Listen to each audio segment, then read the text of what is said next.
भगवान ने अपने भक्त नारद की रक्षा कैसे की कि नारद जी में अभिमान आ गया, और भगवान अपने भक्त के अभिमान को सदैव दूर करते हैं। इसलिए भगवान ने नारद जी का अभिमान दूर किया।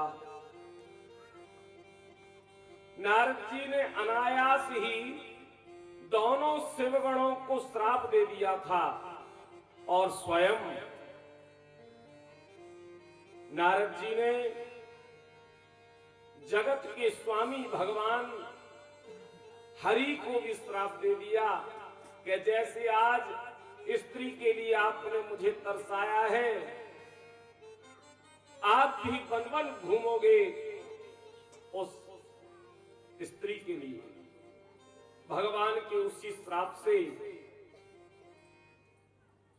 नारायण को रामा अवतार लेना पड़ा, और रामा अवतार में सीता जी की खोज में वन वन घूमना पड़ा।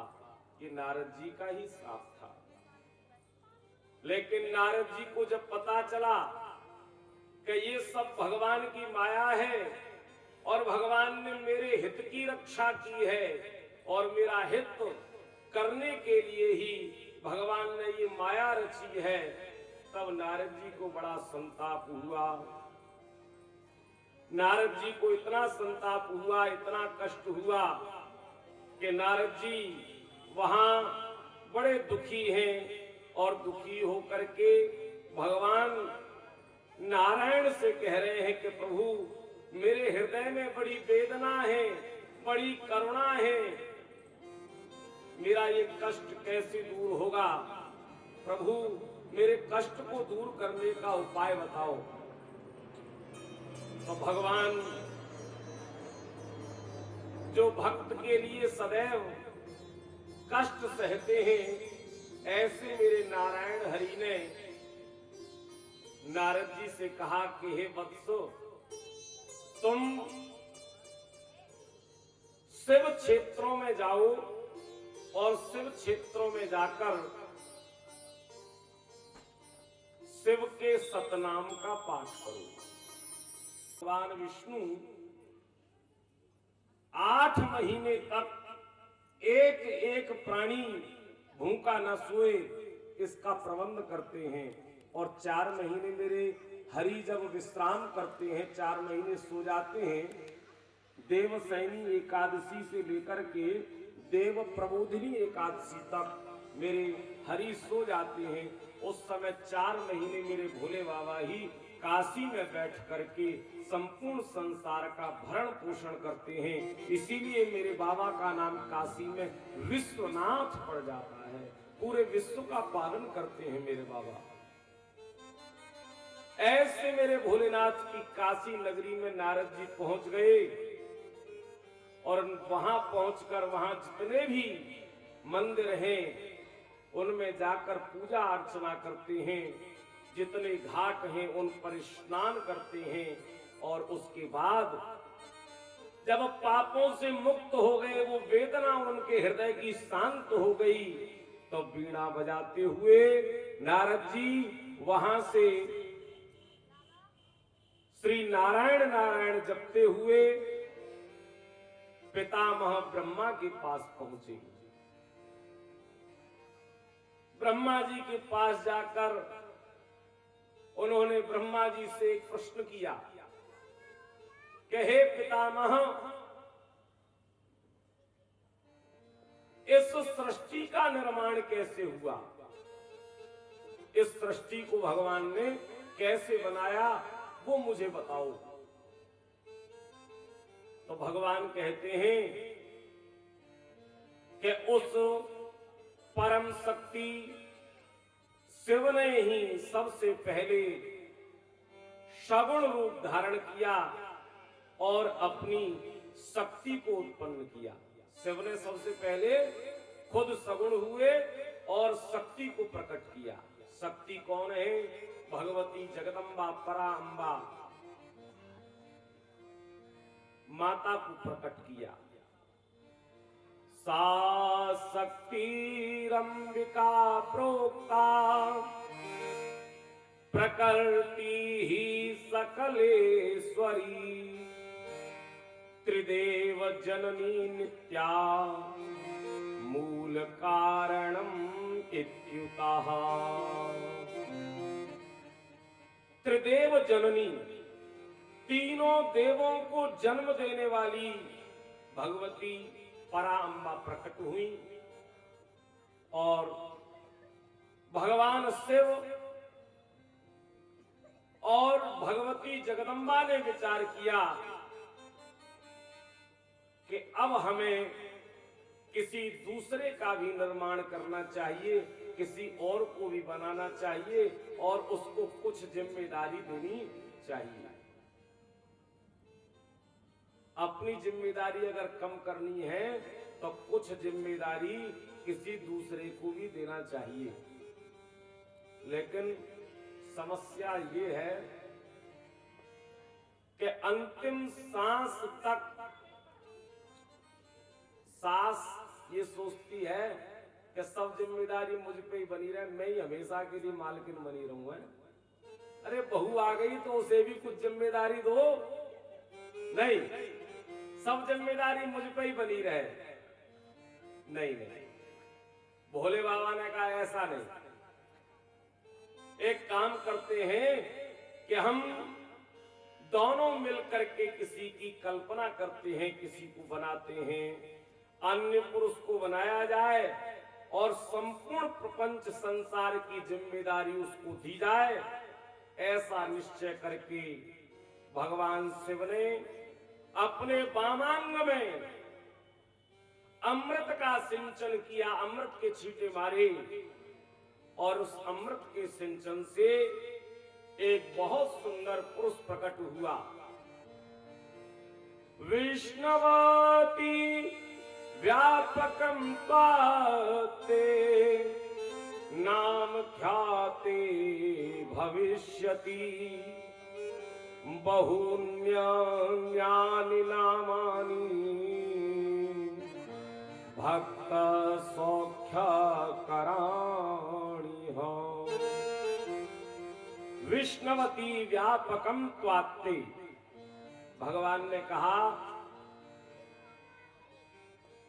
व्यापक होने के कारण हे पुरुष, जो पुरुष भगवान ने वामांग से प्रकट किया ना, उससे कहा कि तुम बहुत व्यापक हो, इसलिए आज से तुम्हारा नाम विष्णु होगा। भगवान ने अपने वाम अंग से विष्णु जी को प्रकट किया और कहा बहु न्यानी नामानी, तुम्हारे बहुत नाम होंगे, संसार में बहुत नामों से तुम जाने जाओगे। कोई तुम्हें राम कहेगा, कोई तुम्हें कृष्ण कहेगा, कोई वामन कहेगा, कोई वाराह कहेगा, तुम्हारे बहुत नाम होंगे। ऐसा मेरे भोले बाबा भंडारी ने विष्णु भगवान को वरदान दिया, विष्णु जी को प्रकट किया।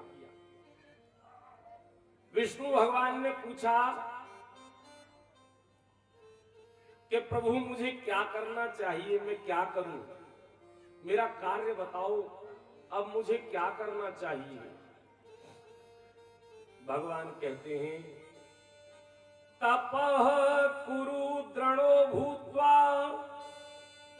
परमं कार्यं साधनम् इत्युक्त्वा श्वास मार्गेण ददौ च निगमं ततः। तपः कुरु, हे विष्णु तुम तप करो। भगवान विष्णु ने ही उस समय, भगवान विष्णु को ही उस समय भगवान शिव ने श्वासों के माध्यम से श्वास मार्गेण ददोच निगमम, निगम कहते हैं वेद को, निगम किसे कहते हैं, वेद। भगवान ने श्वासों के माध्यम से ही उस समय भगवान विष्णु को वेदों का ज्ञान दिया, वेद पढ़ा दिए। वेदों का जब ज्ञान मिल गया और कहा कि अब तुम स्थिर होकर के तप करो, तप ही परम साधन है, फिर भगवान विष्णु ने तप किया। तप के प्रभाव से उनके शरीर के अंदर से जल की धाराएं निकली। भगवान विष्णु के शरीर से क्या निकला? जल की धाराएं फूट पड़ी और चारों ओर जल ही जल हो गया। संपूर्ण ब्रह्मांड में जल ही जल हो गया। और जब संपूर्ण संसार में जल ही जल हो गया, तब नारायण हरि बहुत थक गए और थक करके बहुत वर्षों तक उसी जल पर उन्होंने विश्राम किया। विष्णु भगवान ने उस जल पर बहुत समय तक विश्वास किया। जब विश्राम किया तो विश्राम करने के कारण विष्णु जी का एक नाम नारायण हुआ। और जब नारायण हुआ तब भगवान उसी जल पर विश्राम करते रहे। ब्रह्मा जी कहते हैं कि वत्स नारद, मैं उस जल में जब भगवान शयन कर रहे थे, उनकी नाभि में एक कमल हुआ। उस कमल में मैं स्वयं उत्पन्न हुआ। भगवान विष्णु की नाभि में एक कमल हुआ और उस कमल से चतुरानन ब्रह्मा जन्मे। ब्रह्मा ने कहा, जब मैंने आंखें खोली तो चारों ओर मुझे कोई दिखाई नहीं दिया। जब मुझे कोई दिखाई नहीं दिया तो मैं उसी कमल की नाल को पकड़ करके बहुत वर्षों तक नीचे की ओर आया, लेकिन मुझे उस नाल का कहीं छोर नहीं मिला। जब उस नाल का छोर नहीं मिला तो आकाशवाणी हुई कि हे ब्रह्मा, तुम तप करो, तपेति परमा शुभा, तप से ही तुम अपने आप को जान पाओगे। ब्रह्मा जी ने 12 वर्ष तक कठोर तप किया। हे नारद, ब्रह्मा जी को बड़ा आश्चर्य हुआ। ब्रह्मा जी को क्या आश्चर्य हुआ कि 12 वर्ष के कठोर तप के बाद उनके सामने एक चतुर्भुजधारी शंख, चक्र, गदा और पद्म लिए हुए नील वर्ण का, श्याम वर्ण का पुरुष प्रकट हुआ। और जब वो पुरुष प्रकट हुआ तो नारद जी, ब्रह्मा कह रहे हैं कि ब्रह्मा जी, मैंने उन्हें प्रणाम किया। ब्रह्मा कह रहे हैं नारद जी से कि मैंने उन्हें प्रणाम किया और उनका परिचय पूछा कि भाई आप कौन हैं। तो उन्होंने क्या कहा मेरे से? अहमेव परम ज्योति परमात्मा त्वहं विभु, आद्या दृष्टं श्रुतं सर्वं जगत यस्मिन् चराचरम्। विष्णु भगवान जब प्रकट हुए, उन्होंने, ब्रह्मा कहते हैं, मेरे से ये कहा कि ये संपूर्ण संसार मेरे ही द्वारा प्रकट है। जो कुछ भी दिखाई दे रहा है वो मैंने ही प्रकट किया है। जो सुनाई दे रहा है वह भी मेरे ही द्वारा प्रकट है। अब तुम मेरी शरण में आओ, मैं तुम्हारी रक्षा करूंगा। ब्रह्मा जी कहते हैं नारद जी से कि नारद, ये बात मुझे अच्छी नहीं लगी किसकी बात अच्छी नहीं लगी? विष्णु भगवान की बात अच्छी नहीं लगी, क्योंकि मैं तो सोचता था कि सबसे पहले मैं ही प्रकट हुआ हूं और मेरी ही मेरु पृष्ठ से ये कमल और कमल की नाल में नारायण, लेकिन ऐसा नहीं था। भगवान नारायण हरि की नाभि में कमल, कमल से मैं उत्पन्न हुआ था, लेकिन भ्रमवश मुझे ऐसा लगा कि मुझसे ही विष्णु उत्पन्न है। मुझे ये बात अच्छी नहीं लगी।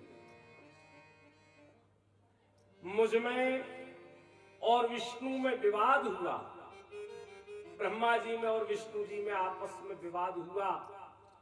और विवाद काय का है? बड़े होने का। आज भी पूरी लड़ाई की जड़ यही है कि मैं बड़ा हूं कि मैं बड़ा हूं। अगर एक व्यक्ति दोनों में से छोटा बन जाए, लड़ाई उसी क्षण समाप्त हो जाती है। लेकिन दुर्भाग्य की बात यह है कि कोई छोटा बनना नहीं चाहता। यहां छोटा बनना नहीं कोई चाह रहा। ब्रह्मा जी सोच रहे हैं मैं बड़ा हूं, विष्णु जी सोचते हैं मैं बड़ा हूं। तब उनके मध्य में अग्नि में ज्योतिर्लिंग प्रकट हुआ। उसे देखकर दोनों का अभिमान चूर चूर हो गया। और जब अभिमान चूर हो गया तो उसमें से प्रणव अक्षर निकला। उस प्रणव ने उपदेश दिया। प्रणव अक्षर से इन्होंने पूछा, अथ प्रसन्नो भगवान महेश परमेश्वर दिव्यम शब्दमयम रूपम आख्यम प्रहसन स्थिता। उस प्रणव अक्षर में स्वयं भगवान से बोल रहे हैं कि मैं पूर्ण ब्रह्म हूं। और भगवान ने उस समय पूर्ण ब्रह्म होने का उन्हें बहुत विस्तार पूर्वक वहां दर्शन दे करके उपदेश दिया और उन दोनों को आज्ञा दी। ब्रह्मा जी से कहा भगवान सदाशिव ने कि तुम सृष्टि करो, और विष्णु जी से कहा कि तुम पालन करो, और ब्रह्मा जी से कहा कि तुम्हारे अंश से ही मेरा एक रूप प्रकट होगा और उसका नाम रुद्र होगा। क्या नाम होगा उसका? रुद्र। उसमें और मुझ में कोई भेद नहीं है। जो मेरा रूप तुम्हारे अंश से उत्पन्न होगा उसमें और मुझ में कोई भेद नहीं है। यो अहम सो अहम न भेदो अस्ति। यो अहम सो अहम न भेदो अस्ति। जो मैं हूं वह भी मैं ही हूं। मुझ में और उसमें कोई भेद नहीं है। इस तरह से कहा। जैसे सोना होता है ना, सोना, सुनहार उसी में से अंगूठी बना देता है, उसी में से झाले बना देता है, उसी में से नथ बना देता है, उसी में से हार बना देता है, और जब लास्ट में उनको गला देता है तो दोबारा सोना बन जाता है। ऐसे ही मेरे भोले बाबा हैं जो अपने आप में से ही ब्रह्मा को बनाते हैं, अपने आप में से ही विष्णु को बनाते हैं, अपने आप में से ही रुद्र को प्रकट करते हैं। और जब संसार का प्रलय करना होता है उस समय सारी शक्तियां उनमें ही समा जाती हैं। तो इस तरह से मेरे भोले बाबा ने कहा कि मैं अपने अंश से रुद्र को प्रकट कर रहा हूं, और अगले ही क्षण भगवान वहां प्रकट हो गए। और भगवान जब प्रकट हुए, ब्रह्मा जी ने कहा कि नारद, भूत भावन भगवान शंकर स्तुति से प्रसन्न हो जाते हैं। हम दोनों की स्तुति से प्रसन्न होकर शक्ति सहित सांब सदा शिव प्रकट हुए। और मेरे भोले बाबा के उस समय क्या था, 5 मुख थे, 3 नेत्र थे, मस्तिष्क पर चंद्रमा था और उनका गला नीला था, 10 भुजाएं थीं और विलक्षण जटाएं थीं। ऐसा भगवान का स्वरूप था। उन्होंने संसार के कल्याण के लिए हमें आज्ञा दी, कहा कि संसार के सभी कार्यों को तुम करो और तुम्हारी समय समय पर मैं सहायता करूंगा। कहीं अगर तुम सृष्टि का पालन करने में असमर्थ हो जाओगे, वहां मुझे याद करना, मैं तुम्हारी उस समय आकर के सहायता करूंगा। ऐसा मेरे भोले भंडारी ने कहा। सहायम ते करिष्यामि सर्व कार्ये च दुस्सहे। कहीं तुम्हें असमर्थता नजर आए इस सृष्टि का पालन करने में, तो उस समय तुम मुझको याद करना, और जैसे ही मेरा स्मरण करोगे